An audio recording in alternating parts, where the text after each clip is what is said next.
యాదాద్రి శ్రీ లక్ష్మీనరసింహస్వామి బ్రహ్మోత్సవాల్లో భాగంగా 3వ రోజు మత్స్యావతారంలో ఆలయ మాడవీధుల్లో ఊరేగుతూ భక్తులకు దర్శనమిచ్చారు శ్రీ లక్ష్మీ సమేత నారసింహుడు.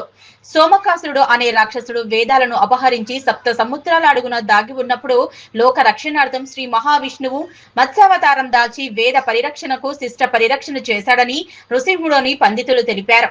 మొదట దాదాపు 2 గంటల పాటు ప్రత్యేక పూజలు నిర్వహించిన పురోహితులు అనంతరం వేద పారాయణాలు వేద పండితుల చేత మహోత్సవాన్ని కన్నుల పండగగా వీధుల కన్నుల విందుగా జరిపించారు. అనంతరం స్వామివారిని మత్స్యావతారంలో అలంకరించి ఆలయ తిరువీధుల్లో ఊరేగించారు. ఈ మహోత్సవంలో భక్తులు పెద్ద సంఖ్యలో పాల్గొన్నారు.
యోగానంద రూపంలో కష్టాలు తొలగించే లక్ష్మీ సమేతుడై కరుణ చూపే శ్రీ లక్ష్మీనరసింహస్వామి వారి యొక్క దివ్యక్షేత్రం తెలంగాణ ప్రాంతంలోనే అత్యంత ప్రసిద్ధి చెందినటువంటి పంచనారసింహ స్వయం వ్యక్త క్షేత్రంలో అత్యంత వైభవపేతంగా కనురార విందుగా వార్షిక బ్రహ్మోత్సవములు శ్రీ పాంచరాత్ర ఆగమ శాస్త్రానుసారంగా నవానిక దీక్ష చేత ఏకకుండాత్మక బ్రహ్మోత్సవములు నిర్వహించడం జరుగుతుంది.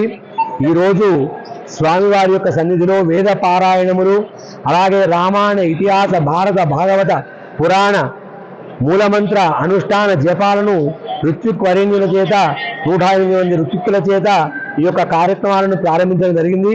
అలాగే ధార్మిక సాహిత్య సంగీత మహాసభలు ఎంతో మంది పండిత వరేణ్యుల చేత ఈ యొక్క ఉత్సవాలను నిర్వహించుకోవడం జరుగుతుంది.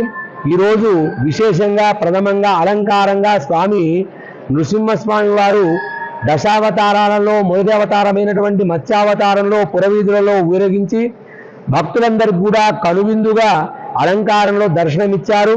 ఈరోజు దశావతారాలలో మొదటైనటువంటి మత్స్యావతారాన్ని మనం సేవించుకోవడం జరిగింది. మత్స్యావతారం యొక్క విశేషము వేద ఉద్ధరణకై వచ్చినటువంటి అవతారమే మత్స్యావతారం. వేదములను రక్షించడం కొరకు స్వామివారు సోమకాసురుడు అనేటువంటి రాక్షసుని సంహారం చేసేసి వేదాలను రక్షించి మనందరికి కూడా ఇచ్చినటువంటి అవతారం అత్యంత విశేషమైనటువంటిది.